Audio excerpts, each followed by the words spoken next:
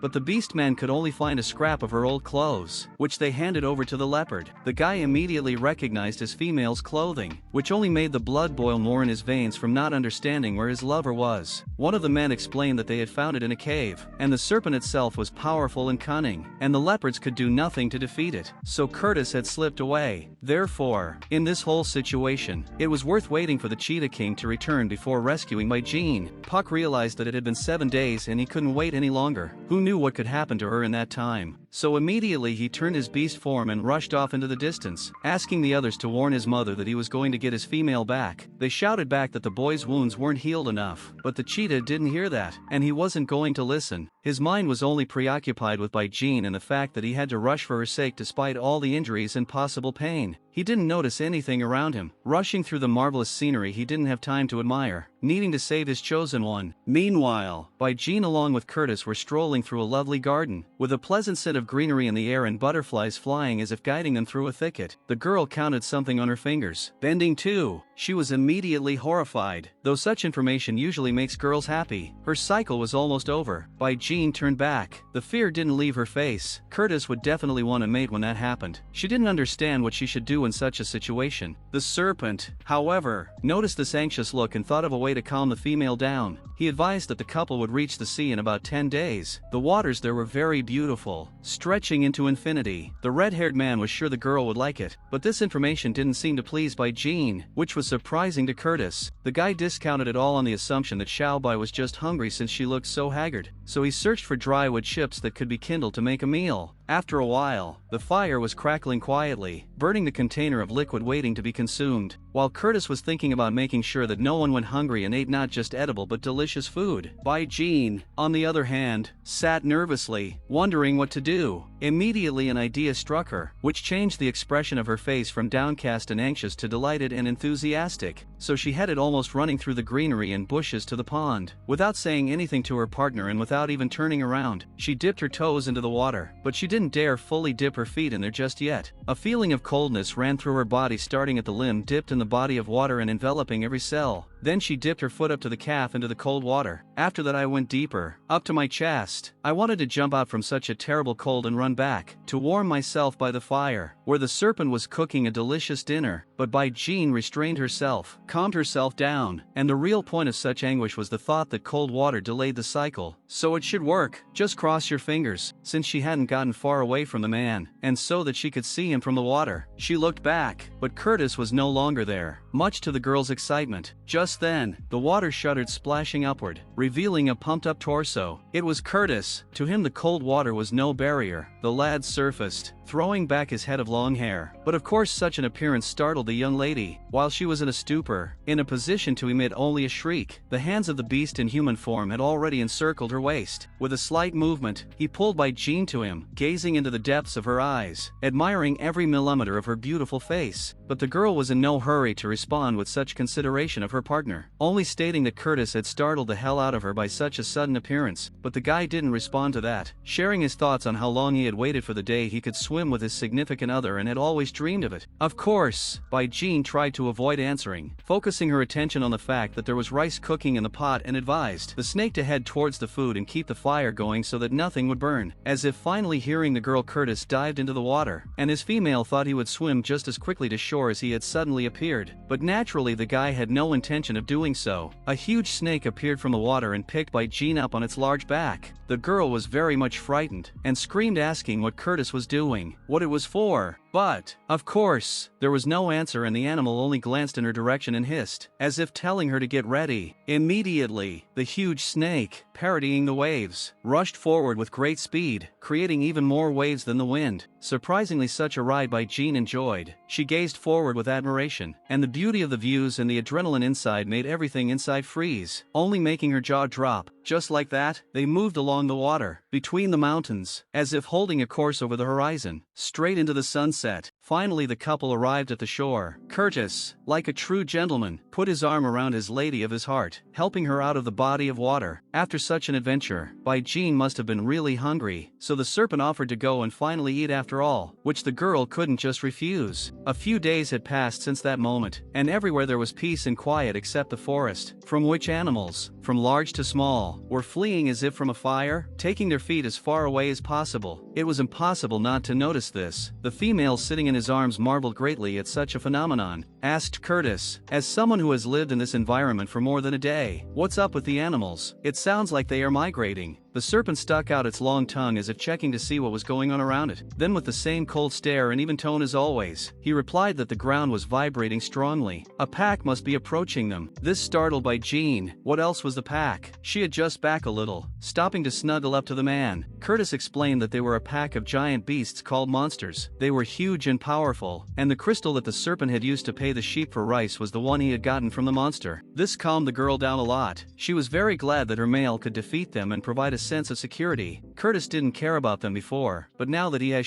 Bai, it's worth being more careful, because it's his duty to protect his woman. These thoughts were interrupted by Jean, who remembered that the sheep owed the guy more rice, but now it's very far away. How to get the grits now? The snake didn't seem to care about that at all, because now there was a bigger problem. The pack was very dangerous. It was worth waiting until it was gone, and there were herbivores living near the sea too, so Curtis would trade with them when the time came, but the girl would have to go without rice for a few days. Bai Jing nodded in agreement. It would be fine. She didn't care what she had at the moment. The male patted her on the head, calling the female very cute, making her blush with embarrassment. Suddenly the serpent tensed as if hearing something, froze, waiting to see what would happen next. It looked as if it had been electrocuted for 2 seconds. Curtis, with Bai Jing in his arms, turned his head toward the treetop, remaining alert. He took a long look at the leaves, but made no noise or panic, calm and steady, as if he already knew what it was. Such a halt, of course, strained the girl as well, so when Curtis turned his head back, she asked if everything was alright. Why the sudden caution? To reassure his chosen one, the serpent leaned over and whispered in her ear that everything was normal and he had just imagined it, so there was nothing to worry about. On a tree branch, however, sat Moore, lurking among the green leaves, his cloak fluttering in the light breeze. The brunette just couldn't believe Curtis had found the pack so easily and quickly, marveling at how powerful beasts with 4 tattoos really were. Curtis left Bai Jing alone for a moment and excused himself for a few minutes. Moving further into the forest, the hawk couldn't help but notice this moment, for it's a chance to outwit the serpent and get the girl back. The bird lunged at the captive, trying not to make a huge noise so as not to attract attention, but being completely inconspicuous was not possible, either hearing the sound or sensing with her intuition that something was wrong. Bai Jing froze for a second. She turned around, trying to figure out the cause of her anxiety inside that just made her body feel a little numb and unmoving. Her eyes widened in shock as it finally began to dawn on her that a hawk was flying at her as fast as it could. The girl tried to cover herself with her hands and thus save herself, even if the bird would not harm her. Still, her instinct of self-preservation told her to do just that. But, of course, that movement wouldn't have helped in any way, but the fact that Curtis then hid his female behind his tail certainly had an impact. Then, he wrapped his arms around Bai Jing while she was still in the same state of shock at everything that was happening around her. A huge red tail pulled her towards the guy, away from the hawk, preventing the bird from keeping up with the girl. And yes, it would slow him down simply because now the trajectory he was taking towards the ground made no sense and needed to be changed. The serpent's chosen one was lowered to the ground without a scratch, as gently as if she hadn't just been rescued from under Moore's claws. But this same hawk wasn't going to try. At full speed he was headed already to retaliate against Curtis along his tail, right up to his muzzle, getting close to the head. Moore attempted to dig into the neck with his sharp claws with the intent to inflict, if not lethal, at least a deep wound that would bring incredible pain, stunning his opponent for a time. But the bird did not calculate one fact: that the serpent was stronger than him, underestimated his opponent, thus attributing the suffering to himself. Curtis whipped the hawk with the tip of his tail, throwing the animal some distance away from himself, disarming it for a few seconds. Moore managed to hold on after all. With a few flaps of his wings he rose upward, keeping his balance in the air. The hawk took a different tack, threatening that if the serpent didn't let Bai Jing go, the brunette would have no choice but to kill her. Hearing these words, the center of these arguments and fights became even more numb. Why kill her? Maybe it's just an attempt to intimidate Curtis with threats, but it sounds very implausible anyway. The huge serpent tensed up. One cannot disregard this phrase. Let only the hawk try to harm the female, then it will be dead immediately. Moore, however, continued his heroic speech about how his clan would not give up so easily. His mission would be successful anyway and failure was simply unacceptable. And if the girl died, everyone would think it was Curtis's fault, not the fault of the Birdman. Cold sweat ran down Bai Jing's back following the unpleasant goosebumps. This couldn't fit in her mind. Now everything was upside down. The one who should be saving wants to harm, and the one who kidnapped the girl against the victim's own will is just trying to protect. But the serpent couldn't allow itself to succumb to shock at this moment, so it rushed out with a shout with the words that anyone who touched Xiao Bai would die the most horrible death. The lad's long body wriggled upward toward the black-feathered animal in readiness to strike. Curtis' open maw snapped open but failed to grab the hawk. It flew higher, dodging its death. Moore tried to escape from the battle scene, climbing closer and closer to the clouds, while having a very serious look, as if he had already won. The last thing he said was that it would be difficult for him to save Bai Jing, but it would be easy to kill him. Serpent only stared after him, hoping that this unpleasant guest would not visit them again. But no matter how strong the beast with 4 tattoos was, in his heart he was still worried about this whole situation. Suddenly next time Moore would be more prepared and still be able to find a loophole on how to win. The snake's skin slowly began to disappear, revealing normal human skin. His long hair was developing from the transformation, but his face was just as concerned. Scarlet blood glistened on her tail, oozing out from a huge wound. Bai Jing hesitantly walked closer, It was only afterward that she noticed Curtis's injury, and she couldn't let something like that go unnoticed, because she was much more worried about the guy than she herself would have liked. But the snake didn't care about the blood. He hugged the girl tightly and asked her not to move a step away from him. That one would be much safer. He didn't want anything bad to happen to Xiao. Bai Jing only blushed at such speech and murmured unintelligibly into his shoulder, seemingly agreeing to this request. Wings beat loudly against each other in the air. The hawk didn't stop for a second, moving farther and farther away until at one point he turned his attention to the lower reaches of the forest. Moore began to look around for a place to land in the middle of the densely planted trees. There was Puck sitting by the fire, doing something as his bare feet fell loudly to the ground, holding the brunette's body on top of him. The boy was surprised that the cheetah was sitting here, and then asked if his father had already shown up to help with the situation. But Puck no longer looked worried and sad. He looked at the hawk happily, saying how long he'd been looking for the brunette, then answered the question that his father wasn't back in town yet, but was now more concerned about what was wrong with Jean and where she was now, and was very happy that Moore told how the pair were resting near the creek. If the cheetah walked along the bank, he could pick up the trail. Of course Puck was going to head there as fast as he could, but Hawk warned his interlocutor not to think of doing so. It was too dangerous for life, and the brunette had a plan to save the woman. This made Cheetah even more excited. He wanted to hear the plan as soon as possible. Without even recognizing it, he said he would go after Moore without a second thought. Hawk took another closer look at Puck, and more specifically at his 2 tattoos, realizing how dangerous this was for the redhead. This close inspection caused the interlocutor to ask the brunette what was wrong. The one only turned around, saying it was no big deal. Puck just better not go, for his own safety. Immediately before his eyes, the cheetah transformed into a hawk and, with a flap of its wings, soared into the bright blue sky, only lifting leaves into the air. Puck looked at Moore, thinking that this behavior was not surprising at all. Everyone in the Hawk clan was so aloof. So often the women were not happy to have their company. The fire started by the remaining guy was already out, spitting hot smoke upwards. Puck headed deeper into the forest, leaving the site of his temporary stay, slowly quickening his step, until he switched to running and could no longer stop himself from thinking that there was a pack of monsters nearby, and no matter what, he needed to protect Bai Jing. The sunset hugged the not-so-tall cliffs that created a gorge in the midst of green trees with rays of red sunlight playing in their leaves. Curtis led the girl to the ravine where the cave was, informing her that this was where they would spend the night. Thanks to the boulders here, the monsters won't be able to detect them, and afterwards apologized for the inconvenience. But Bai Jing replied that it was fine. She was well aware of safety first, and began to carefully adjust the hay on the stone, making a comfortable bed. Suddenly there was some sort of shout, and the girl immediately recognized the notes of that achingly familiar voice. The female was not wrong. Turning around, she spotted Puck standing in the aisle, who was determined to get Bai Jing out of here. The female only fell back in shock. Her eyes sparkled with happiness at the sight of the guy, and she shrieked his name, making sure it wasn't a mirage and a cheetah in front of her. Of course, Curtis didn't like such a sudden guest. Couldn't figure out when they get a proper rest, either the hawk or this type. The serpent grabbed Bai Jing and pinned her down, and the girl only had time to shriek in surprise at this moment. Puck,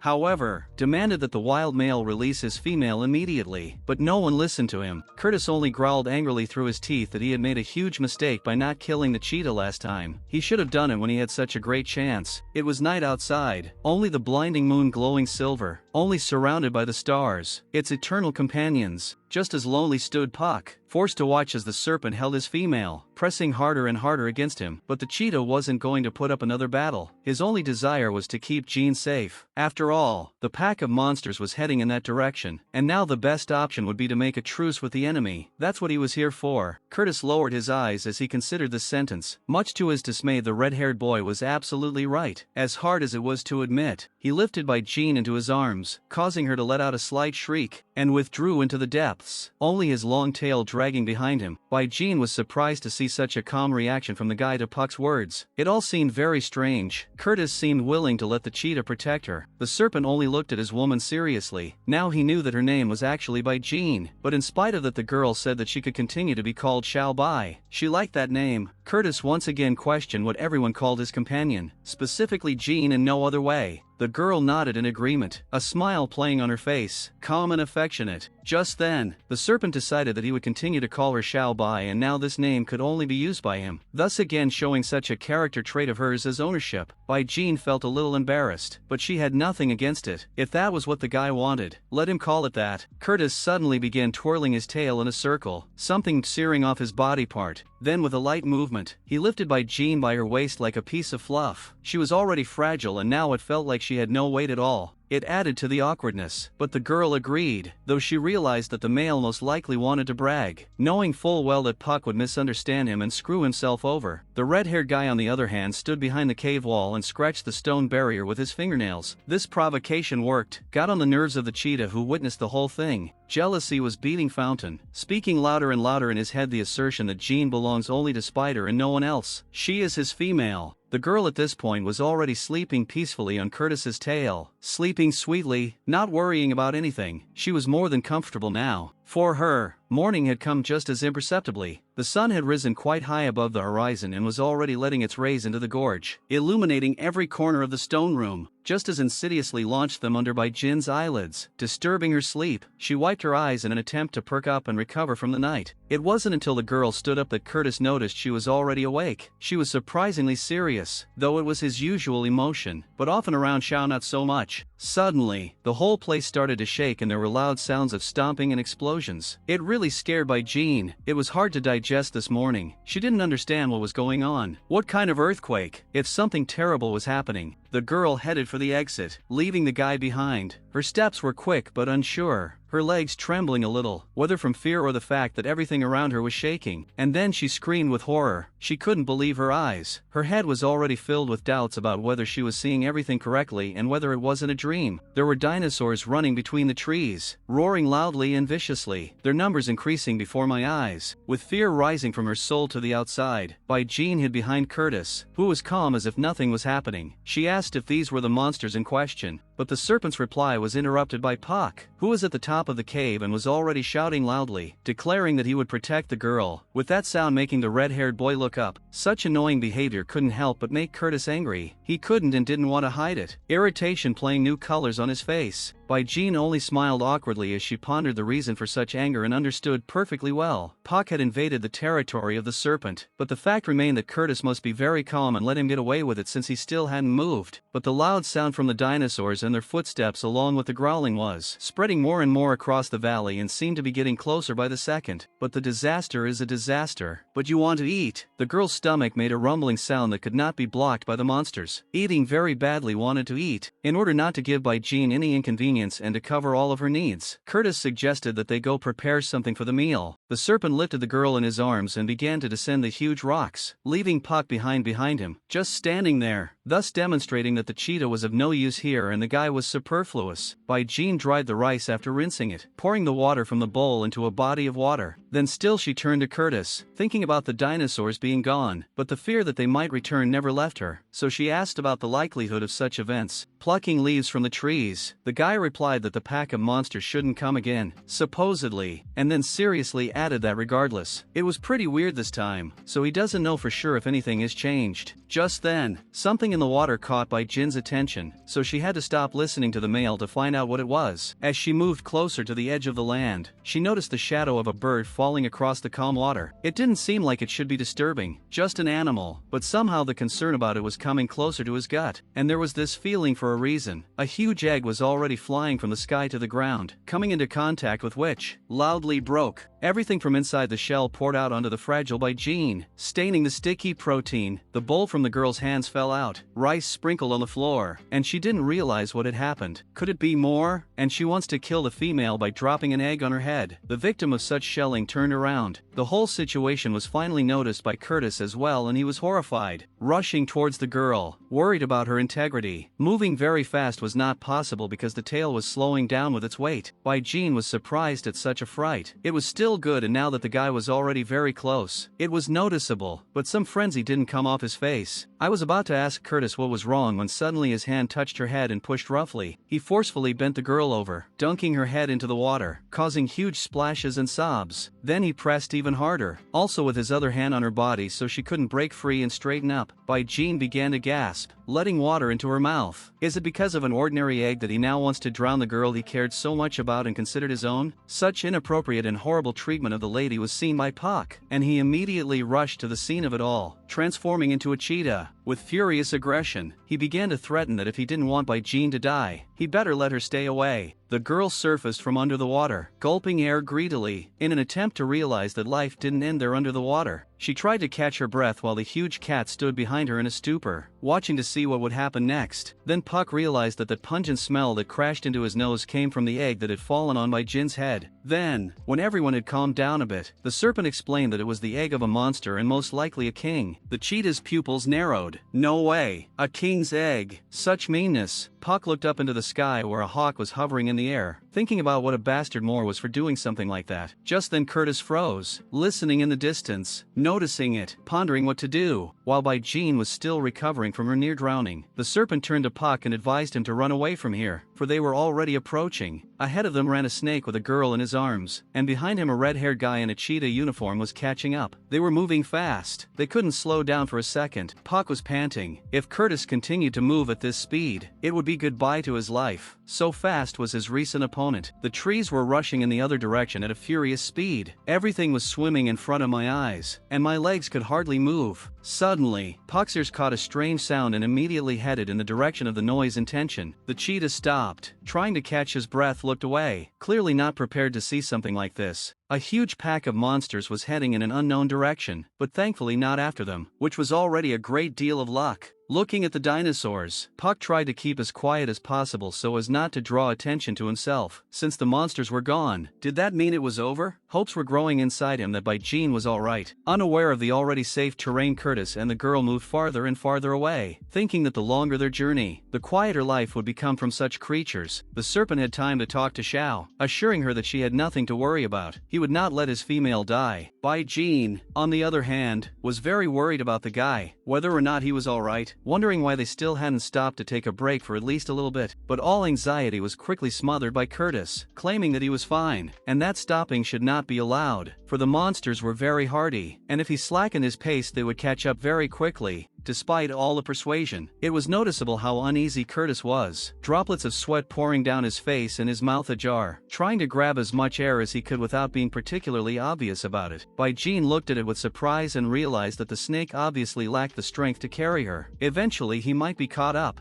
As if hearing all the worries, the guy squeezed her hand tighter with his fingers. Then he leaned over and kissed the girl's cheek sweetly as he went, promising that he would never let her go. This gesture couldn't help but embarrass Bai Jing, and then she decided on something. Covered in blush, she bit her lip, about to speak out what was daring her soul, only opened her mouth to ask something at Curtis, loudly and forcefully. As she was interrupted, Snake asked if Xiao was comfortable. If not, he asks her to bear with him for a bit. He intends to find a flatter passage in that case. Meanwhile, Bai Jing looked up, raising her head. She saw a dark bird that was flying through the sky just as quickly, and by now she was well aware that Moore's plan was to make Curtis carry the girl in his arms, but somehow that didn't cause her great anxiety. Unlike Curtis himself, who, noticing where the girl's gaze was fixed, looked in the same direction, and added speed with horror. The serpent shouted loudly to the hawk that he wouldn't let Xiao Bai go until his last breath to show how serious he was about this whole thing. Jean quietly, with tears in her eyes, said the name of the male who had defended her so fiercely, but her eyes were still fixed on the bird in the sky. Moore glared back at her with anger and cruelty, as if to say that he was in readiness to attack at any moment, but the only obstacle was the beast with the 4 tattoos. I tried to swallow the lump in my throat, but I got over myself and nodded, lowering my gaze. The couple only stopped by a body of water to get some rest and energy, but that doesn't mean they won't be on the lookout now. Curtis lowered Bai Jing onto the stone, treating her very gently and caringly, as if to the most precious thing in his life, then dipped his hand into the water, scooping as much of the clear liquid into his palm as he could. Hugging the girl sitting on the rock, he slid his palm with water to her, forcing her to drink after all, quenching her thirst. Bai Jing didn't mind either. She opened her mouth slightly and began to drink. The water was already running down her chin, but her thirst was stronger than any inconvenience. But it was not enough. The girl was sick from lack of energy, so Curtis realized that the liquid alone will not do here. Urgently need food. With difficulty, but still Bai Jing lifted her eyelids. The realization that she was dehydrated from that and no strength. The serpent opened its mouth, showing off its sharp fangs that the most aggressive beast would have feared and not attempted to attack. With great force he dug into the neck of the white rabbit, from which spurted a fountain of bright red blood. Then, taking advantage of the moment while Bai Jing sat with her eyes closed, slipped her a dead beast carcass. Smelling the odor, the girl opened her eyes. Then she gulped down her saliva nervously, the pungent odor crashing into her nose, which just made her feel horribly sick. and immediately she clearly realized what was in front of her, and from that she went into shock, as if she had been electrocuted, piercing every cell of her body. Bai Jing coughed and turned away from Curtis, trying to recover from such a horror. Then she realized it wasn't the dead rabbit, but something else, so she yelled aggressively, asking what the snake had gotten her drunk on. Without waiting for an answer, she looked away, and found the answer to her own question, but the ground was spattered with scarlet blood, surprisingly thick. With anger steaming from her mouth, yelled at Curtis, trying to elicit why he made her drink blood if he knew how disgusting it was for the girl. Snake tried to explain that it was a forced measure. Bai Jing was too exhausted, so it was better not to be picky, to which he received a sharp negative reply.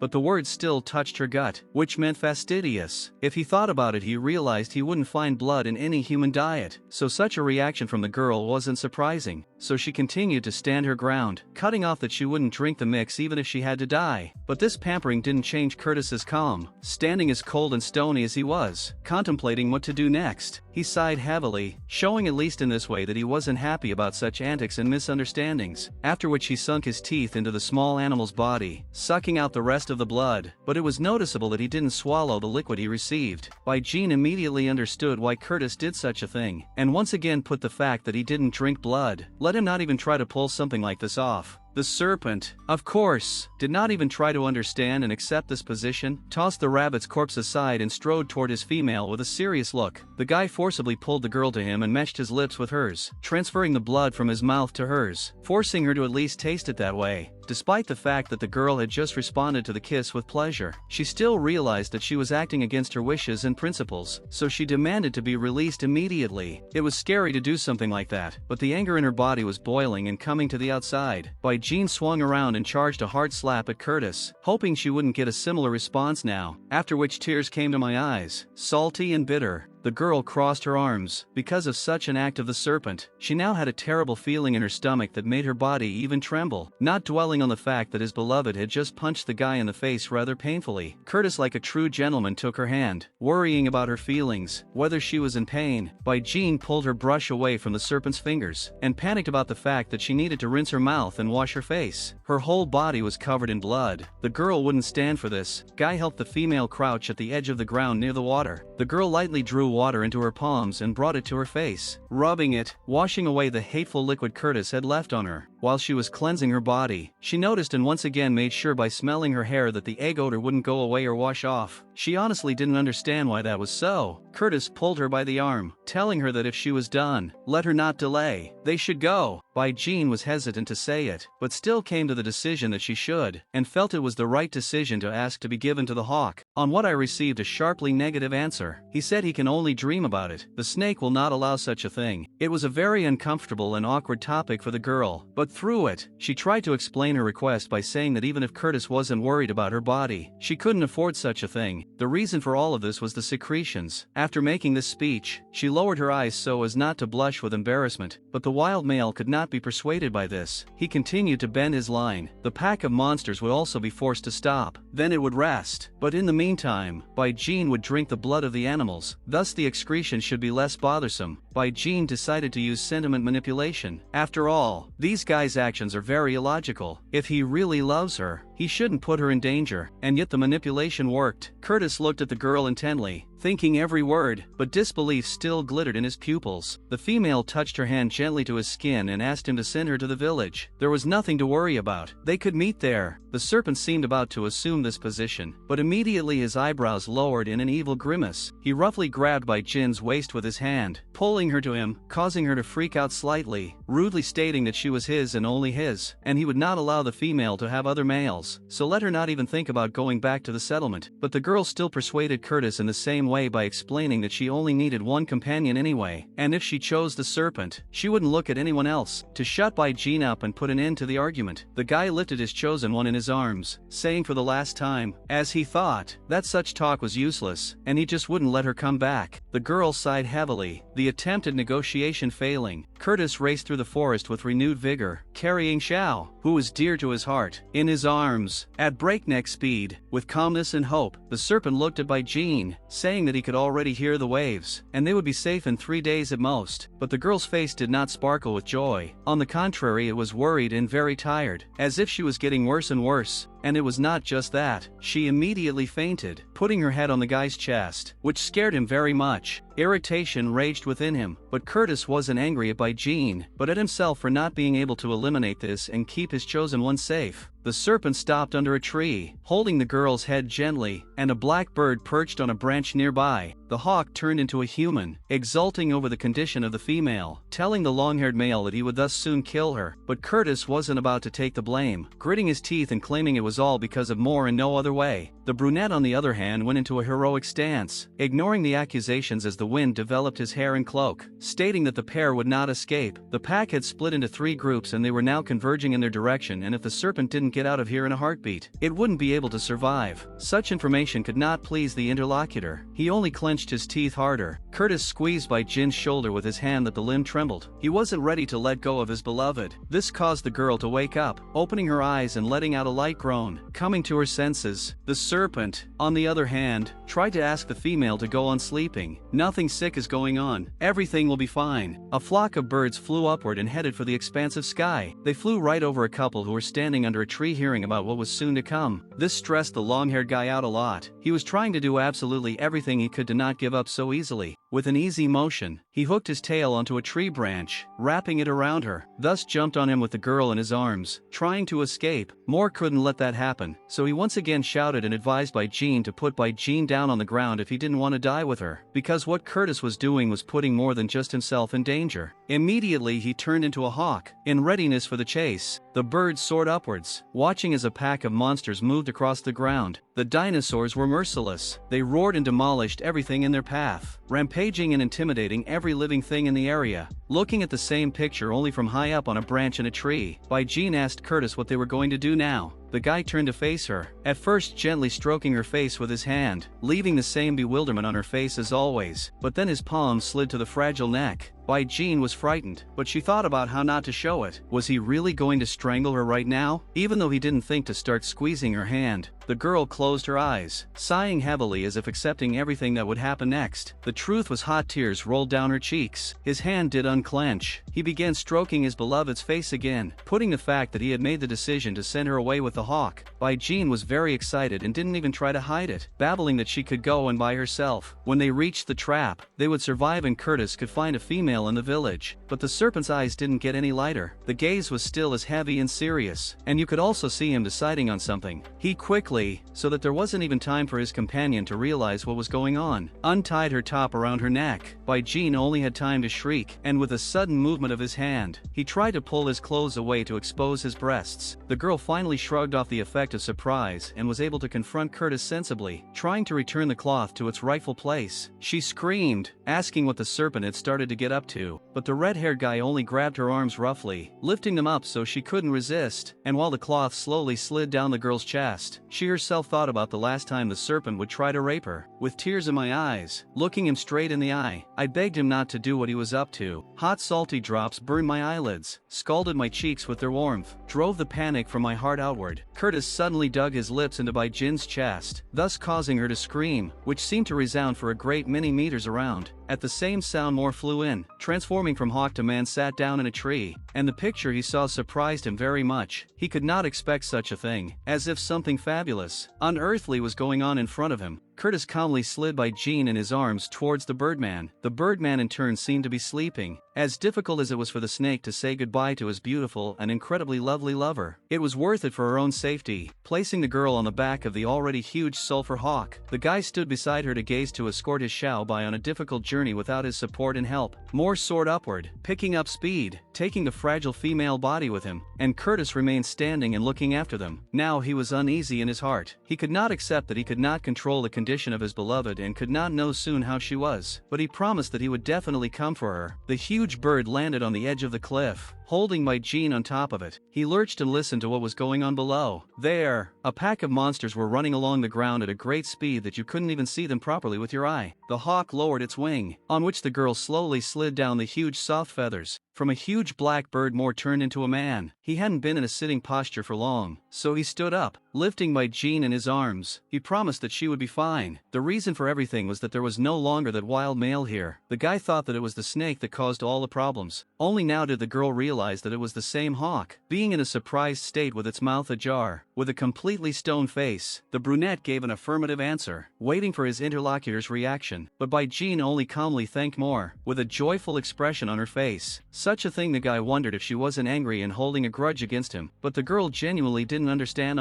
that she should have reacted in such a way. Hawk explained that the reason could at least be because he had made her suffer, and the rescued could have died under the onslaught of a pack of monsters, but Bai Jing was very friendly and nice, replying that it was okay if it was to save her, so she had no right to blame him, and then immediately praised the brunette for being very smart for coming up with such a plan. The guy was amazed by such generosity, could not take his eyes off the rescued lady. In addition to the external beauty, also great kindness, the girl took all the initiative, introducing herself first. Once more found out that her name was Bai Jing.